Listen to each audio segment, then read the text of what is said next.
Everyone, welcome to Ravi study IQ GK. तो आज का टॉपिक है आपका करंट अफेयर्स।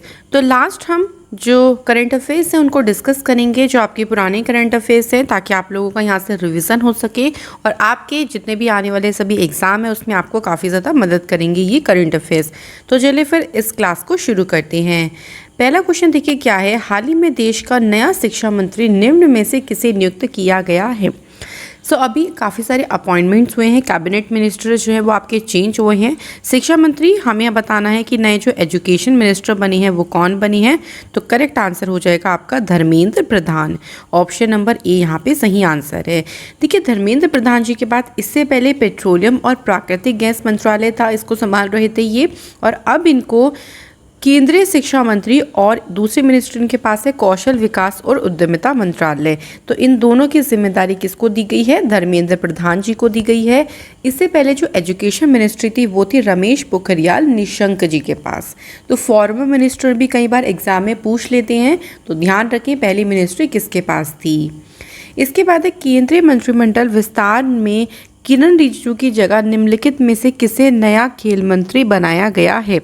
तो यहाँ पे देखिए हमें खेल मंत्री पूछे गए हैं, खेल मंत्री यहाँ पे पूछे गए हैं, यानी जो स्पोर्ट्स मिनिस्टर हैं अब कौन बनाए गए हैं। तो आंसर हो जाएगा यहाँ पे अनुराग ठाकुर।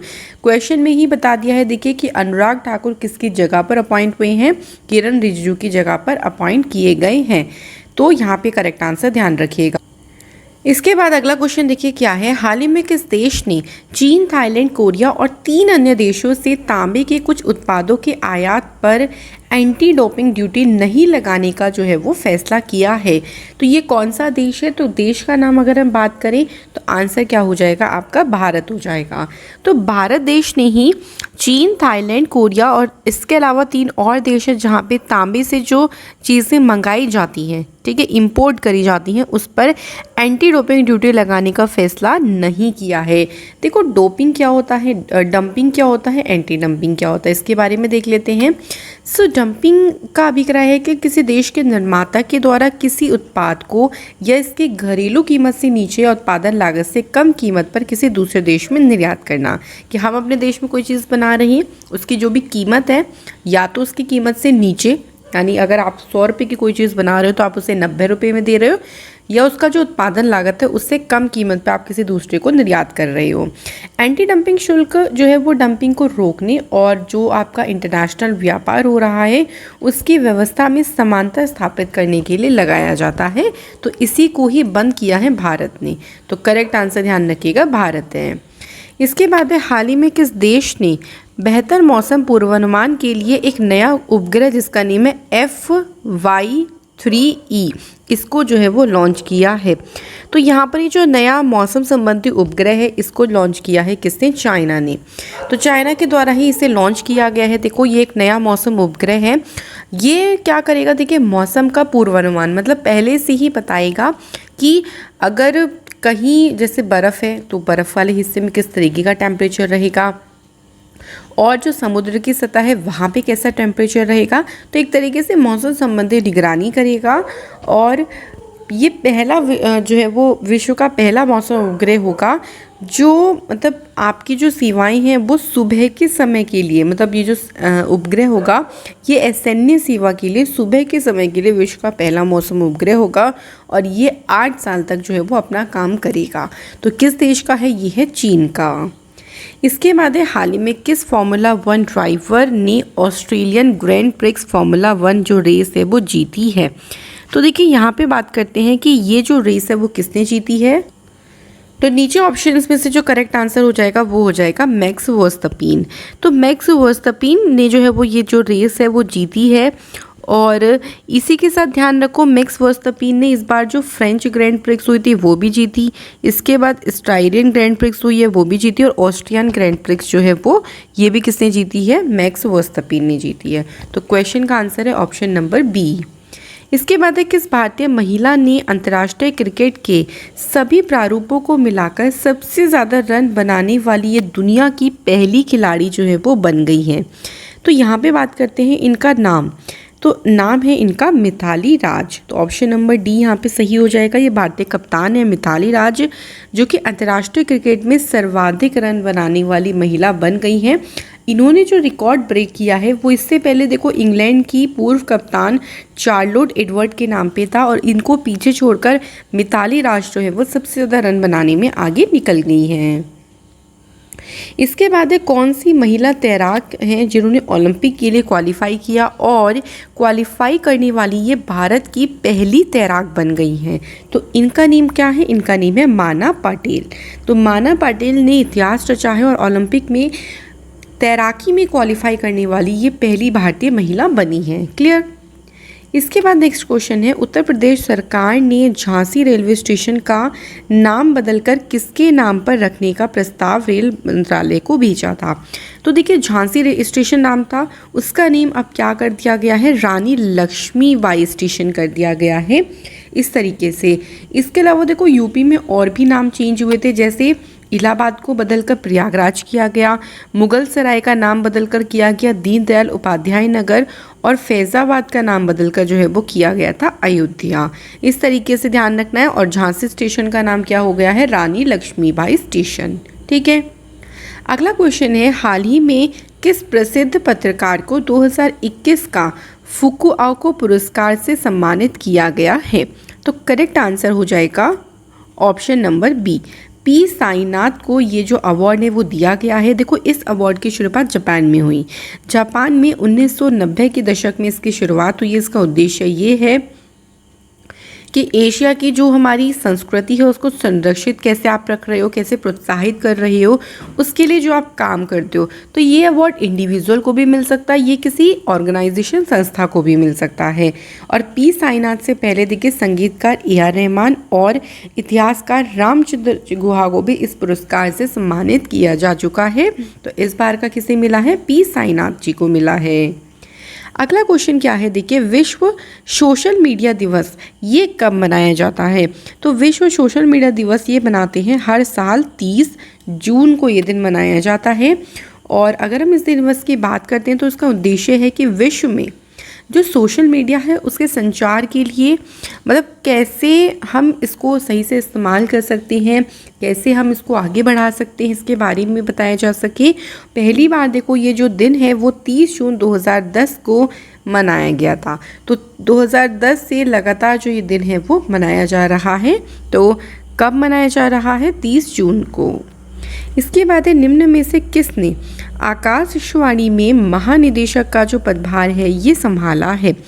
तो भाई अगर हम बात करें आकाशवाणी में महानिदेशक कौन बने, तो IAS हैं ये 1988 बैच के। इनका नाम है N वेणुधर रेड्डी, जिन्होंने अभी ज्वाइन किया है आकाशवाणी में महानिदेशक का पद। इसके बाद है, हाल ही में किस राज्य सरकार ने मुख्यमंत्री उद्यमी योजना की शुरुआत करी है? तो मुख्यमंत्री उद्यमी योजना की जो शुरुआत करी है वो करी है बिहार ने। बिहार ने देखो उद्यमी योजना में 2 शुरू करी है। एक तो मुख्यमंत्री युवा उद्यमी योजना शुरू करी है, और दूसरी जो शुरू करी है वो शुरू करी है मुख्यमंत्री महिला उद्यमी योजना। तो इस तरीके से दोनों अलग अलग भी पूछ सकते हैं। अच्छा, इस योजना के तहत क्या है? देखो, युवा उद्यमी योजना के तहत क्या है कि अगर आप कोई नया उद्योग लाना चाहते हो, नया कोई भी आप बिजनेस करना चाहते हो, तो अधिकतम आपको 10 लाख रुपए तक की यहाँ पे राशि दी जाएगी, और इसमें आपको 5 लाख रुपए का जो है वो अनुदान के रूप में देना होगा, अनुदान के रूप में दे दिया जाएगा आपको, और 5 लाख रुपए आपको जो 1% इस पर इंटरेस्ट है उसके साथ लोन दिया जाएगा।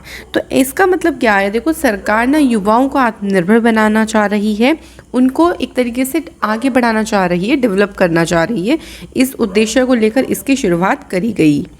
इसके बाद है, हाल ही में किस अफ्रीकी देश में 1098 कैरेट के दुनिया के तीसरे सबसे बड़े डायमंड की जो है वो खोज करी गई है?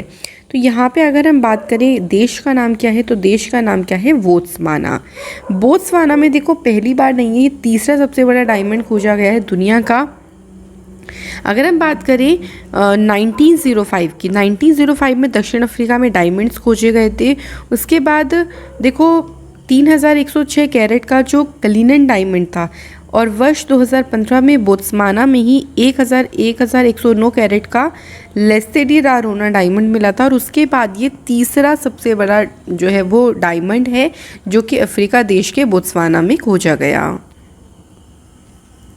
अगला क्वेश्चन है, निम्न में से किस राज्य सरकार ने पूर्व आरबीआई गवर्नर रघुराम राजन को आर्थिक सलाहकार परिषद में शामिल किया है? तो अगर हम यहाँ पे स्टेट की बात करते हैं तो स्टेट कौन सी हो जाएगी? तमिलनाडु। तो तमिलनाडु राज्य की सरकार के द्वारा ये फैसला किया गया है, ध्यान रखिएगा। इसके बाद है अगला क्वेश्चन, निम्न में से किस ब्रिटिश वकील ने अंतर्राष्ट्रीय आपराधिक न्यायालय के नए मुख्य अभियोजक के रूप में शपथ ग्रहण करी है? तो देखिए अभी हाल ही में जो बने हैं अंतर्राष्ट्रीय आपराधिक न्यायालय के, तो उनका नेम क्या है? उनका नेम है करीम खान। तो यहाँ पे आंसर जो सही हो जाएगा वो हो जाएगा आपका ऑप्शन नंबर बी सही हो जाएगा। ठीक है, करीम खान को अपॉइंट किया गया है और ये अंतर्राष्ट्रीय आपराधिक न्यायालय में मुख्य अभियोजक के पद पर अपॉइंट किए गए हैं। इसके बाद देखिए अगला क्वेश्चन क्या है, निम्न में से किस देश की भारोत्तोलक जिनका नेम है लॉरेल हबर्ड ओलंपिक के लिए चुने जाने वाली पहली ट्रांसजेंडर एथलीट बन गई हैं? सो ये इनका नेम भी पूछ सकते हैं आप लोगों से, लॉरेल हबर्ड इनका नेम है। और अगर हम बात करें कंट्री की तो कंट्री हो जाएगी आपकी New Zealand. Answer is option B correct है हो जाएगा।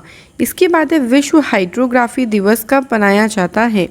तो वर्ल्ड हाइड्रोग्राफी डे की अगर हम बात करें तो ये हर साल कब मनाते हैं? तो करेक्ट आंसर जो हो जाएगा वो ऑप्शन नंबर सी हो जाएगा। हर साल 21 जून को मनाया जाता है विश्व हाइड्रोग्राफी डे। इसके बात कर लेते हैं तो इसकी थीम देख लीजिए क्या है, 100 years of international cooperation in hydrography. और इसमें देखो हाइड्रोग्राफी और उसका जो जीवन में इस्तेमाल है उसके बारे में ना लोगों को यहाँ पर समझाया जाता है। क्लियर? इसके बाद निम्न में से किस देश ने बिटकॉइन को कानूनी मान्यता दी है? और ये कानूनी मान्यता देने वाला दुनिया का पहला देश बन गया है। बिटकॉइन देखिए एक क्रिप्टो करेंसी है और इसको मान्यता देने वाला पहला देश कौन सा बन गया है? El Salvador. तो करेक्ट आंसर क्या हो जाएगा? ऑप्शन नंबर ए हो जाएगा। एल सल्वाडोर की संसद में देखिए इसके लिए वोटिंग भी कराई गई थी, जहाँ पे 84 वोट्स में से टोटल 62 जो वोट्स हैं वो आपके किस में आए थे? मंजूरी के पद में आए थे।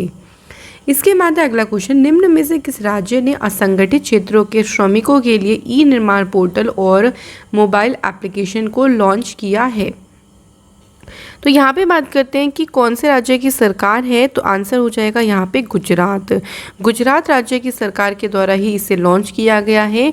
और इसमें देखिए जो असंगठित क्षेत्र के मजदूर होते हैं उनके ऑनलाइन पंजीकरण के लिए वेब पोर्टल बनाया गया जिससे वो योजनाओं का लाभ ले सकें, जो भी योजनाएं शुरू होती हैं। और गुजरात के सीएम विजय रूपाणी जी ने इस मोबाइल एप्लीकेशन को पेश किया। इसके बाद अगला क्वेश्चन है, निम्न में से किस राज्य सरकार ने जहां वोट वहां वैक्सीनेशन अभियान की शुरुआत करी है? ये जो शुरुआत करी है दिल्ली सरकार के द्वारा करी गई है। और इस अभियान के अंतर्गत देखिए 45 साल से जो ऊपर की उम्र के व्यक्ति हैं उनको जो है वो वैक्सीन लगाने की बात कही गई है इस योजना के तहत, इस अभियान के तहत। तो आंसर क्या हो जाएगा यहाँ पे? आंसर इज करेक्ट आंसर हो जाएगा यहाँ पे दिल्ली। ठीक है, इसके बाद अगला क्वेश्चन देखिए क्या है, हाल ही में किस देश को संयुक्त राष्ट्र आर्थिक और सामाजिक परिषद यानी United nation economic and social council के लिए 2022-24 की अवधि के लिए चुना गया है? तो भाई ये देश कौन सा है? भाई ये देश हमारा भारत ही है जिसको इस पद के लिए चुना गया है। तो जो संयुक्त राष्ट्र आर्थिक और सामाजिक परिषद है ये देखिए संयुक्त राष्ट्र विकास प्रणाली के केंद्र में है और एक तरीके से दुनिया के लिए सामूहिक कार्यवाही को बढ़ावा देने के लिए लोगों और मुद्दों को एक साथ लाता है। तो सिंपली आप तो बस इतना ध्यान रखो कि संयुक्त राष्ट्र आर्थिक और सामाजिक परिषद के लिए जो चुना गया है 2022-24 के लिए वो भारत को चुना गया। इसके बाद कौन से राज्य की सरकार ने आर्थिक रूप से कमज़ोर जो SC ST और अति पिछड़ा वर्ग के विद्यार्थी हैं उनको मुफ्त में कोचिंग के लिए योजना शुरू करी है? मुख्यमंत्री अनुप्रति कोचिंग योजना। बताना है कौन से राज्य की सरकार ने करी है, तो आंसर हो जाएगा आपका राजस्थान। तो देखिए इसके तहत यही है कि जिन बच्चों की जो पेरेंट्स हैं उनकी वार्षिक आय 8 लाख रुपए से प्रतिवर्ष कम है तो वो इसका लाभ उठा सकती हैं इस योजना का। तो योजना का नाम क्या है? मुख्यमंत्री अनुप्रति कोचिंग योजना। इसके बाद राजस्थान की बात आती है तो कैपिटल है जयपुर, CM है अशोक गहलोत, गवर्नर है कालराज मिश्रा, मुख्य न्यायाधीश है इंद्रजीत मोहंती और 5 पड़ोसी राज्य हैं मध्य प्रदेश, गुजरात, हरियाणा, उत्तर प्रदेश और पंजाब। तो इस तरीके से आपको ध्यान रखना है कि राजस्थान के पड़ोसी राज्य भी कौन है, कई बार क्वेश्चन ये भी बन जाता है। अगला है, निम्न में से किस राज्य की सरकार ने कोरोना पीड़ित पत्रकारों को मुफ्त इलाज करवाने की घोषणा करी है? क्योंकि देखिए पत्रकारों ने बहुत अहम भूमिका निभाई कोविड के समय पे, तो उनका मुफ्त में इलाज करने की जो अनाउंसमेंट है वो मध्य प्रदेश की सरकार के द्वारा की गई है। मध्य प्रदेश की बात करते हैं तो इसकी स्थापना देखिए 1 नवंबर 1956 को हुई। भोपाल इसकी राजधानी है। शिवराज चौहान मुख्यमंत्री हैं। गवर्नर है मंगू भाई छगन भाई पटेल। मुख्य न्यायाधीश कौन है? मोहम्मद रफ़ीक। टाइगर स्टेट के नाम से किसे जानते हैं? तो टाइगर स्टेट के नाम से भी मध्य प्रदेश को जाना जाता है। और भोपाल गैस त्रासदी कहाँ पे हुई? मध्य प्रदेश में। ये जो भोपाल गैस त्रासदी थी जिसमें जो कि आपकी मध्य प्रदेश में हुई थी, इसमें मिथाइल आइसोसाइनेट जो गैस इसका रिसाव हुआ था, जिसकी वजह से काफ़ी सारे लोगों की मृत्यु भी हो गई थी। अगला है, भारतीय मूल की निम्न में से किस महिला को व्हाइट हाउस का वरिष्ठ सलाहकार नियुक्त किया गया है? तो भाई इस टाइम पे अमेरिका के प्रेसिडेंट कौन है? Joe Biden. तो उन्होंने नीरा टंडन को अपॉइंट किया है महिला के मतलब नीरा टंडन को अपॉइंट किया गया है व्हाइट हाउस का वरिष्ठ सलाहकार पद पर। तो आंसर है ऑप्शन नंबर ए। इसके बाद है, पाकिस्तान के नए सुरक्षा सलाहकार के रूप में किसे नियुक्त किया गया है? तो बात करते हैं पाकिस्तान की। तो पाकिस्तान में अगर हम बात करें तो किसे अपॉइंट किया गया है? करेक्ट आंसर हो जाएगा मोहित यूसुफ। मोहित यूसुफ को अपॉइंट किया गया है पाकिस्तान में नए राष्ट्रीय सुरक्षा सलाहकार के पद पर। इसके बाद है, हाल ही में किस देश ने महासागर की निगरानी करने वाली एक नई सैटेलाइट पृथ्वी की कक्षा में भेजी है? तो यहाँ पे बात करते हैं कि करेक्ट आंसर क्या हो जाएगा। देखिए तो करेक्ट आंसर है चीन। चाइना के द्वारा ही इस नई सैटेलाइट को लॉन्च किया है जो कि समुद्र और जो महासागर है उनकी मॉनिटरिंग करेगी। वहाँ पे अगर मान लीजिए कोई भविष्य में इन फ्यूचर में कोई भी आपदा आ जाती है, सुनामी या कुछ भी, तो उसकी चेतावनी पहले ही दे दी जाएगी। चाइना की बात करते हैं तो देखिए चाइना का जो रोवर था वो मार्स पर पहुँचने वाला दुनिया का दूसरा देश बन गया। और चाइना देखिए मौसम और समुद्र के पर्यावरण के लिए मॉनिटरिंग सिस्टम भी बना रहा है। तो इस तरीके से यहाँ पे जो करेक्ट आंसर हो जाएगा वो हो जाएगा आपका चाइना। इसके बाद है, भारतीय सेना ने हाल ही में किस राज्य में पहला green solar energy harnessing plant को शुरू किया है? तो देखिए भारतीय सेना के द्वारा इसे किया गया है। तो आंसर है यहाँ पे सिक्किम। सिक्किम में जो है वो ये हार्नेसिंग जो प्लांट है वो लगाया गया है। सिक्किम की बात करते हैं तो सिक्किम की स्थापना 16 मई 1975 को हुई। सिक्किम की राजधानी गंगटोक है। सिक्किम के मुख्यमंत्री हैं प्रेम सिंह तमन। गवर्नर हैं गंगा प्रसाद। मुख्य न्यायाधीश हैं जितेंद्र कुमार माहेश्वरी। तो इस तरीके से आपको सिक्किम के बारे में ध्यान रखना है। इसके बाद तमिलनाडु के नए मुख्यमंत्री के रूप में निम्न में से किसने शपथ ली है? तो देखिए तमिलनाडु के जो नए मुख्यमंत्री बने हैं उनका नेम है M.K. स्टालिन। तो आंसर जो हो जाएगा वो ऑप्शन नंबर यहाँ पे हो जाएगा बी। क्लियर। तमिलनाडु की बात करते हैं तो राजधानी है चेन्नई। मुख्यमंत्री देखिए स्टालिन हो गए। गवर्नर हो गए बनवारी लाल पुरोहित। मुख्य न्यायाधीश हो गए संजीव बनर्जी। और तमिलनाडु के जो पड़ोसी राज्य हो गए, तमिलनाडु की सीमा किस किस से लगती है? तो केरल से लगती है, कर्नाटक से लगती है और आंध्र प्रदेश से लगती है। इसके बाद देख लेते हैं अगला क्वेश्चन। अगले क्वेश्चन में है, निम्न में से किस देश में हाल ही में इबोला के 12वें प्रकोप के अंत की घोषणा करी गई है? तो फाइनली जो इबोला है वो यहाँ से बिल्कुल गायब हो चुका है। और यहाँ पे कंट्री का नाम क्या है? कंट्री का नेम है कांगो। तो कांगो जो है वो यहाँ पे बिल्कुल सही आंसर है। तो कांगो जो कि लोकतंत्र गणराज्य में हाल ही में देखो इबोला के 12वें प्रकोप के अंत की घोषणा करी है, क्योंकि मतलब एक तरीके से महामारी है। और इसमें इबोला में देखो क्या आप अगर हम इबोला की बात कर लेते हैं 2018-20 के टाइम पे इसका जो प्रकोप है काफ़ी ज़्यादा जो है वो बढ़ा था। इसके बाद है अंतर्राष्ट्रीय मजदूर दिवस यानी इंटरनेशनल लेबर डे। ये हर साल कब मनाया जाता है? तो ये हर साल मनाते हैं 1 मई को। 1 मई को मनाया जाता है अंतर्राष्ट्रीय मजदूर दिवस। ठीक है। और इस दिन की अगर हम बात कर लेते हैं तो इस दिन के तहत ही आपका जो है वो इंटरनेशनल लेबर डे यहाँ पे सेलिब्रेट किया जाता है। ठीक है, पहली बार बात कर लेते हैं। तो पहली बार 1 मई 1923 को मद्रास में पहली बार अंतर्राष्ट्रीय मजदूर दिवस मनाया गया था।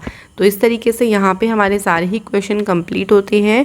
आशा करती हूँ कि आप लोगों को सारी चीज़ें समझ आ गई होंगी। आप लोगों से नेक्स्ट वीडियो में मुलाकात होगी। Thank you.